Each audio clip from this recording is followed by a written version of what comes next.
అందరికీ నమస్తే అండి. ఈ వీడియోలో మెయిన్ కంటెంట్లోకి వెళ్ళే కంటే ముందే ఒక చిన్న డిస్క్లైమర్, ఒక ఇంపార్టెంట్ నోట్ ఏంటంటే కొన్ని పదాలు కఠినంగా ఉండొచ్చు, కొంతమందిని బాధ పెట్టవచ్చు. కానీ చెప్పాల్సి వచ్చినప్పుడు కొంచెం కఠినంగా చెప్పాల్సిన సబ్జెక్ట్ ఇది. కాబట్టి వైఎస్ఆర్ కాంగ్రెస్ పార్టీ వాళ్ళ మనోభావాలు దెబ్బతిన్నా, వాళ్ళు ఏమైనా అనుకున్నా వాళ్ళ నిర్ణయానికే వదిలేస్తున్నా, వాళ్ళ విజ్ఞతకే వదిలేస్తాను. ఎందుకంటే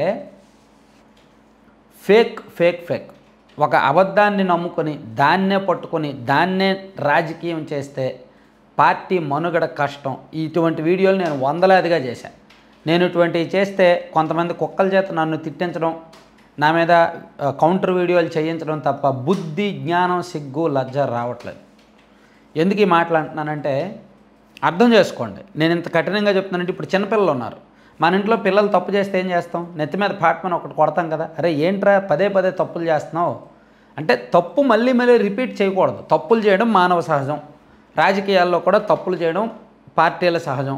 కానీ దొరికిపోయే తప్పులు చేసి మళ్ళీ అదే తప్పులు చేస్తే ఏమనాలి? వాళ్ళని గొయ్యి తీసి పాతేయాలి కదా.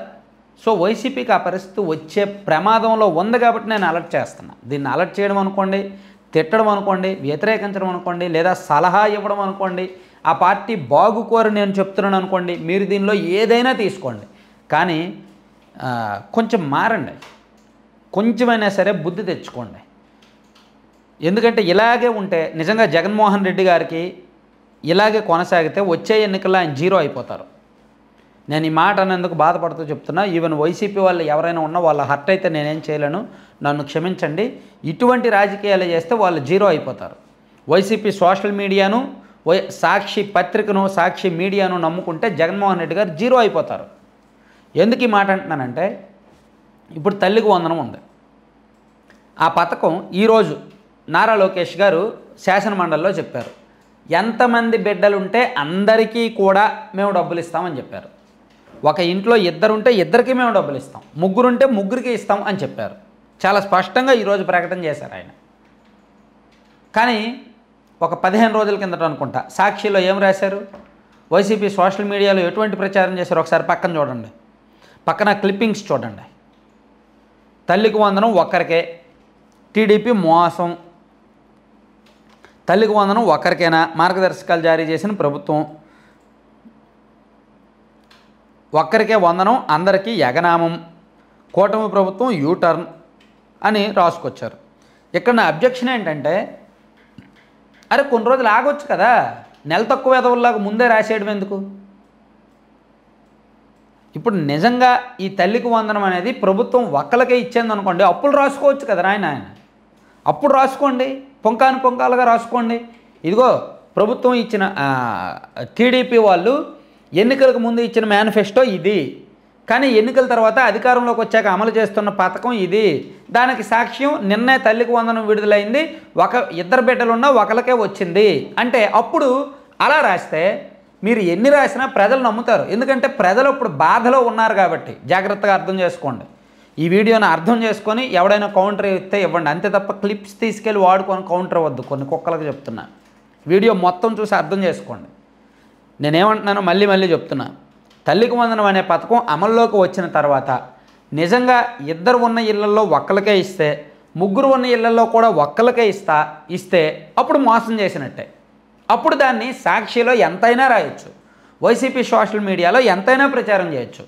కానీ పథకం అమలు కాకుండా, మార్గదర్శకాలు నిర్దేశం కాకుండా, ప్రభుత్వం నుంచి ఎటువంటి ప్రకటన రాకుండానే, మంత్రి గారు ఏమీ స్పందించకుండానే సాక్షిలో వార్తలు రాసి సోషల్ మీడియాలో ప్రచారం చేసేస్తే ఏంటండి ఉపయోగం? ఏంటి ఉపయోగం? దానివల్ల ఎవరికి ఉపయోగం? ఇప్పుడు లోకేష్ గారు ప్రకటించారు ఇంట్లో ఎంతమంది ఉంటే అందరికీ ఇస్తామని. తల తీసి ఎక్కడ పెట్టుకుంటారు? సాక్షి వాళ్ళు, వైసీపీ సోషల్ మీడియా వాళ్ళు తల తీసి ఎక్కడ పెట్టుకుంటారు? మీరు రాసిన తప్పే కదా. ఎందుకు తొందరపాటు, ఎందుకు తొందర? ఆగలేరా? మీరు కొన్నాళ్ళు ఆగుంటే ప్రభుత్వం నిజంగా ప్రజలను మోసం చేసేదేమో, ఒక్కరికే ఇచ్చేవాళ్ళేమో, అప్పుడు మీరు రాసుకోవచ్చు కదా. అప్పుడు ప్రజలు బాధలో ఉంటారు. బాధలో ఉన్నప్పుడు మీరు వెళ్ళి వాళ్ళ బాధను గుర్తు చేస్తే, వాళ్ళకి జరిగిన మోసాన్ని గుర్తు చేస్తే మీ మీద అభిమానం పెరుగుద్ది, మీ మీద ఇష్టం పెరుగుద్ది, వాళ్ళ మీద వ్యతిరేకత పెరుగుద్ది. జాగ్రత్తగా అర్థం చేసుకోండి. నిజంగా వాళ్ళకు మోసం జరిగినప్పుడు మీరు ఆ మోసాన్ని వివరిస్తూ వార్త రాస్తే మీ మీద అభిమానం పెరుగుద్ది, వాళ్ళ మీద వ్యతిరేకత పెరుగుద్ది, అప్పుడు మీకు రాజకీయంగా మనుగడ పెరుగుద్ది. అలా కాకుండా ముందుగానే రాసేస్తే ఒకరికి ఇస్తారని వాళ్ళు ఒకరికి కాకుండా ఇద్దరికి ఇస్తే మీకు సిగ్గు లజ్జ లేదు అనుకుంటారు. వీళ్ళకి చెప్పు తీసుకొని కొట్టామో అయినా సిగ్గు లజ్జ లేదు, 11 సీట్లే ఇచ్చామో అయినా సిగ్గు లజ్జ లేదు అని అనుకుంటారు. ఇప్పుడు అదే జరుగుతుంది. వచ్చే ఎన్నికల్లో ఇలాగే కొనసాగితే ఈ 5 ఏళ్ళు వచ్చే ఎన్నికల్లో జీరో. వైసీపీలో ఉన్న మేధావులందరూ ఏమైపోతున్నారు?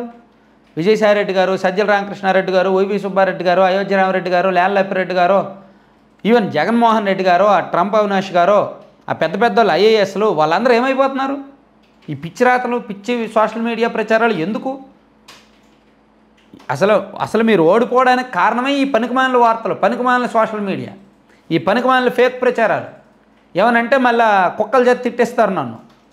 నేను చెప్పింది ఒక్కటి కూడా అబద్ధం ఉండదు. నేను 2 ఛానల్లో కలిపి 9700 వీడియోస్ చేశా. నా 2 ఛానల్స్లో కలిపి 9700 వీడియోస్ చేశా. ఒక్క వీడియోలో నేను తప్పు చెప్పాను, ఫేక్ చెప్పాను, అబద్ధం చెప్పానని నిరూపించిన నేను ఛానల్స్ 2 క్లోజ్ చేస్తా, సైలెంట్గా ఉంటా.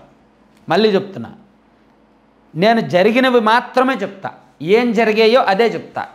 ఈ వీడియోలో కూడా అదే చెప్తున్నా. సాక్షిలో ఈ నెల 10, ఈ నెల 11 తేదీల్లో వార్త వచ్చింది. తల్లికి వందనం ఇంటికి ఒకరికే ఇస్తున్నారు, తల్లికి వందనంలో ఈ ప్రభుత్వం యూటర్న్ తీసుకుంది అని రాశారా? రాయడం మాట వాస్తవమే కదా. ఈరోజు మరి మంత్రి నారా లోకేష్ గారు చాలా స్పష్టంగా ప్రకటన చేశారు. ఇంట్లో 2 ఉంటే 2కే ఇస్తాం, 3 ఉంటే 3కే ఇస్తాం, అందులో ఎటువంటి మోసాలు ఉండవు, అందరికీ ఇస్తాం అని ప్రకటన చేశారు. మరి వైసీపీ తొందరపడినట్టేగా సోషల్ మీడియా, తప్పే కదా, తొత్తరపాటే కదా. నెల తక్కువ వెధవలు అంటారు ఇలా రాసేవాళ్ళని. దానివల్ల ఎవరికీ ఉపయోగం ఉండదన్నమాట ఆ తొందరపాటు వలన. రాజకీయం చేస్తున్నారు మీరు. రాజకీయం అంటే కోట్లాది మంది అభిమానులకు సంబంధించిన అంశం, కోట్లాది మంది ప్రజలకు సంబంధించిన అంశం. మీరేమి గేమ్ ఆడట్లా, రియాలిటీ షో ఆడట్లా.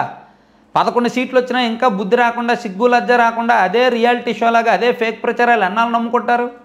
అంటే నేను ఈ వీడియోలో కొంచెం కఠినమైన పదాలు వాడుతున్నాను. ముందే చెప్పాను కఠినమైన పదాలు వాడతానని. ఎందుకంటే చెప్పాను కదా, కొంతమందికి నచ్చ చెప్తే అర్థమవుద్ది, కొంతమందికి పాట్మని కొడితే అర్థమవుద్ది. మీకు కొట్టినా అర్థం కాలేదు. మీరు చేస్తున్న ఫేక్ ప్రచారం వల్లనే మీరు పాడైపోతున్నారని కొట్టినా అర్థం కావట్లా. YSR Congress party serious sincere అభిమానులు, నిజాలను యాక్సెప్ట్ చేసే అభిమానులు ఎవరైనా ఉంటే వీలైతే నాకు కాల్ చేయండి, నేను మాట్లాడతా. నా నెంబరు ఉంది కదా, లేదా నాకు మెసేజ్ చేయండి, నేను మీకు అర్థమయ్యేలా చెప్తా. సబ్జెక్ట్ బేస్డ్ మెసేజ్ చేయండి, ఉత్తుత్తి మెసేజ్లు చేయొద్దు. సో నేను మళ్ళీ చెప్తున్నా, ఈ తల్లికి వందనమనే కాదు, చాలా విషయాల్లో వైసీపీ సోషల్ మీడియా తొత్తరపాటు ఎక్కువైపోయింది, పనికిమాలిన పోస్టింగ్లు ఎక్కువైపోయినాయి, సాక్షిలో పిచ్చి పిచ్చి వార్తలు ఎక్కువైపోయినాయి. ఆ ఎలక్షన్లు పోలింగ్ అయిపోయిన తర్వాత నుంచి మొదలుపెట్టారు, కుప్పంలో చంద్రబాబు ఓడిపోతున్నారు, కుప్పంలో చంద్రబాబు ఓడిపోతున్నారు, కుప్పంలో చంద్రబాబు ఓడిపోతున్నారని. పిఠాపురంలో ఆయన పవన్ కళ్యాణ్ గారు ఓడిపోతున్నారని మొదలుపెట్టారు. పోలింగ్ అయిపోయి రిజల్ట్స్ వచ్చే వరకు అదే రాశారు. రిజల్ట్స్ వచ్చిన తర్వాత నెత్తి మీద చెంగేసుకొని పడుకున్నారు. అది పార్టీ పరిస్థితి.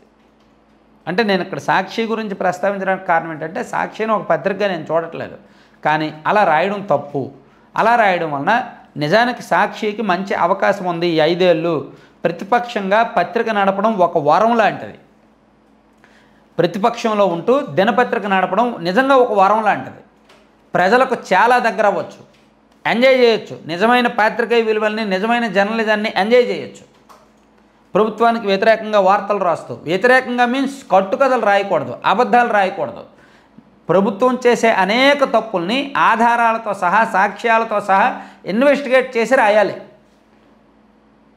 అప్పుడు ప్రజలకు దగ్గర అవుతారు, అది మంచి అవకాశం అవుతుంది.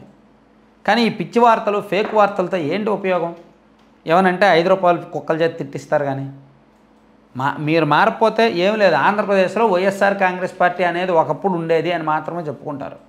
జగన్మోహన్ రెడ్డి గారికి జీరో చేసేస్తారు. నిజంగా ఆయన జీరో అవ్వాల్సిన వ్యక్తి కాదు, ఆయన ఖచ్చితంగా మళ్ళీ గెలవాల్సిన వ్యక్తి. కానీ మీ పనికిమాలిన ఫేక్ ప్రచారాల వలన నిజంగా ఆయనే చేయిస్తున్నారో, లేదంటే ఆయనకు తెలియకుండా వీళ్ళందరూ పనికిమాలిన పోస్టింగ్లు పెడుతున్నారో కానీ వేస్ట్ అనమాట. దీనివల్ల జగన్మోహన్ రెడ్డి గారు జీరో అవడం తప్ప ఇంకేమీ ఉపయోగం ఉండదు. Thank you.